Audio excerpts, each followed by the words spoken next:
Morning. आज मैं आपको आपके पुस्तक अविका से यथा राजा तथा प्रजा पाठ 7 पढ़ाऊँगी। बच्चों, इस पाठ में एक धर्मप्रिय न्यायप्रिय राजा के बारे में बताया गया है और यह शिक्षा भी हमें दी गई है कि इसमें यदि हम धर्म और सत्य की राह पर चलें तो हमारे साथ हमारे जो छोटे हैं, जो हमारे परिवार के साथ छोटे भाई बहन, ये सभी भी हमारा न्याय और सत्य का साथ देंगे और धर्म पर चलेंगे। इसीलिए हमें सदैव धर्म और सत्य की राह पर चलना चाहिए और न्याय का साथ देना चाहिए। चलिए इसी पर कहानी शुरू करते हैं। बच्चों, एक समय की बात है, वाराणसी नगरी में एक दूरदर्शी सहृदय और न्यायप्रिय राजा ब्रह्मदत्त शासन करता था। प्रजा उससे बहुत खुश थी। उसकी ख्याति चारों दिशाओं में फैली हुई थी। राजा अपनी प्रजा को सदैव प्रसन्न रखने का प्रयास करता था। राजा एक दिन ऐसे व्यक्ति की तलाश में निकल गया जो उसके अवगुणों से, जो राजा के अंदर कमियां हैं, जो अवगुण हैं, दोष हैं, उससे उसका परिचय कराए। इस ऐसे व्यक्ति की तलाश में राजा अपने नगर में वेश बदलकर ढूंढता था, घूमता था। घूमते घूमते उसे एक भी व्यक्ति ऐसा नहीं मिला जो उसके दोषों को, उसकी कमियों को, उसके अवगुणों को बता सके। ऐसे ही खोज करते करते वह राजा हिमालय पर पहुंच गया और हिमालय पर एक आश्रम था। उस आश्रम में बोधिसत्व नाम के संत महात्मा थे। अंदर जाकर ब्रह्मदत्त ने बोधिसत्व को प्रणाम किया और चुपचाप एक जगह बैठ गया। उसे भूख और प्यास लगी थी। बोधिसत्व ने उसे खाने के लिए फल दिए और कहा, वत्स, ये फल खाकर पानी पी लो। राजा ब्रह्मदत्त ने फल खाया और जल पिया। उसे फल बहुत स्वादिष्ट और मीठे लगे। बोधिसत्व से उसने इसके मधुर और स्वादिष्ट होने का कारण जानना चाहा तो बोधिसत्व ने मुस्कुराकर कहा कि बस इस राज्य का राजा धर्म और न्यायपूर्वक राज्य करता है, इसीलिए यह फल भी इतने मीठे और स्वादिष्ट हैं। यदि राजा अन्यायी और क्रूर हो तो जंगल के फल, मधु, शक्कर सभी कड़वे और साथ ही संपूर्ण राष्ट्र भी कमज़ोर हो जाएगा। महात्मा की बातों पर ब्रह्मदत्त को बिल्कुल विश्वास नहीं हुआ। वह शांत रहे, अपने राजधानी लौट आए और बोधिसत्व की बातों को परखने का निश्चय किया और ऐसा निश्चय कर उसने अपने राज्य में अधर्म और अन्याय के रास्ते को अपना लिया। उनके अनीति और अन्याय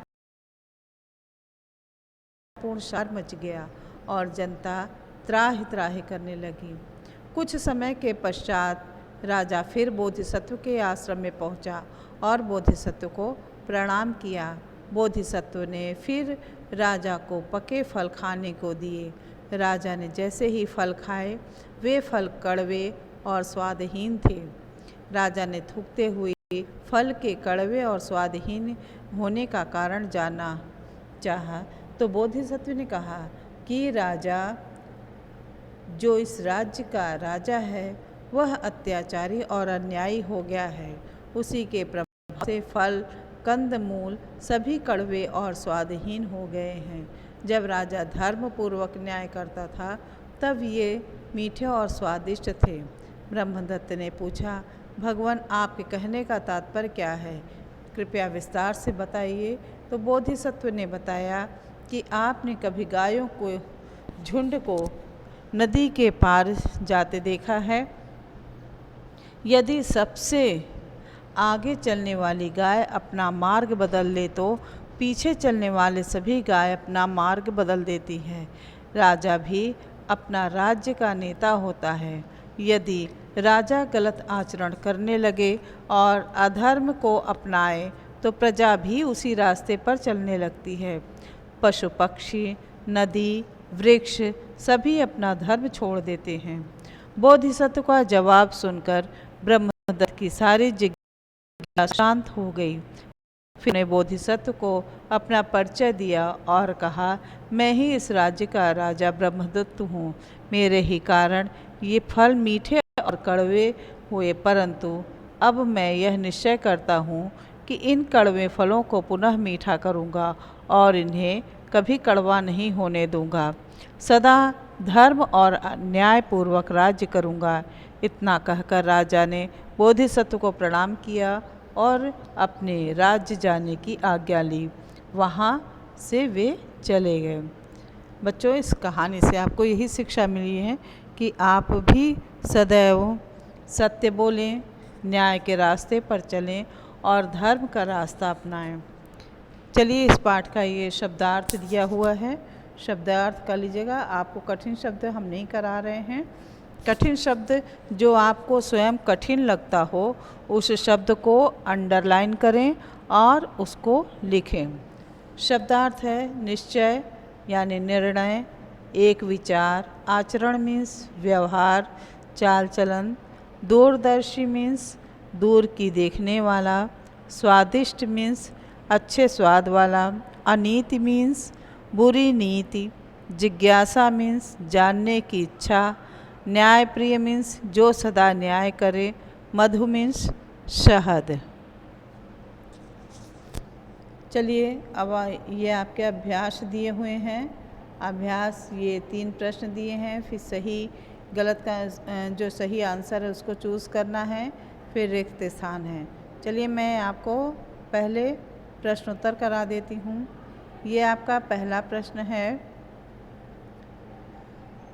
राजा किस सवाल के जवाब की तलाश में हिमालय की ओर निकल पड़ा था। हमने आपको बताया था राजा को ऐसे व्यक्ति की तलाश थी जो उसे उसके अवगुणों से परिचित कराए। ऐसे व्यक्ति की तलाश करते करते राजा हिमालय पहुंच गया। दूसरा प्रश्न है, बोधिसत्व ने राजा ब्रह्मदत्त की जिज्ञासा को किस प्रकार शांत किया। बोधिसत्व ने राजा को बताया कि राजा राज्य का नेता होता है। यदि राजा गलत आचरण करे तथा अधर्म को अपनाए तो प्रजा भी उसी रास्ते पर चलने लगती है। पशु पक्षी, वृक्ष सभी अपना धर्म छोड़ देते हैं। बोधिसत्व के इस जवाब से राजा की जिज्ञासा शांत हो गई। चलिए बच्चों, प्रश्न नंबर 3, राजा ने अधर्म और अन्यायपूर्वक शासन करना क्यों शुरू कर दिया। आंसर है, राजा बोधिसत्व की बातों को परखने के लिए अधर्म और अन्यायपूर्वक शासन शुरू कर दिया। फिर आपके टिक मार्क हैं, सही आंसर चूज़ करना है। सही पर सही का निशान लगाएं। बोधिसत्व ने राजा को खाने के लिए क्या दिया। फल दिया था या सब्जियां या खाना। तो बोधिसत्व ने राजा को फल दिया था। दूसरा है, वाराणसी के राजा ब्रह्मदत्त का आचरण कैसा था। सहृदय, न्यायप्रिय दोनों था। राजा ब्रह्मदत्त की प्रजा राजा से कैसे प्रसन्न थी।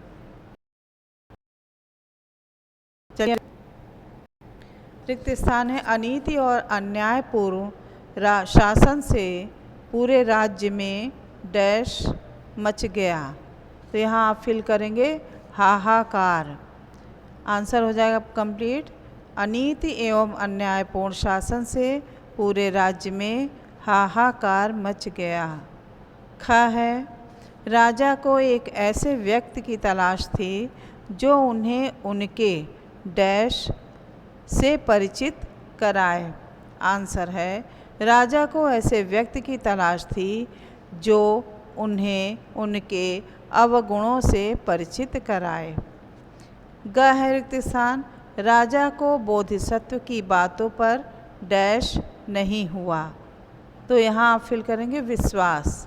आंसर हो जाएगा राजा को बोधिसत्व की बातों पर विश्वास नहीं हुआ। बच्चों ये पाठ पूरा हुआ।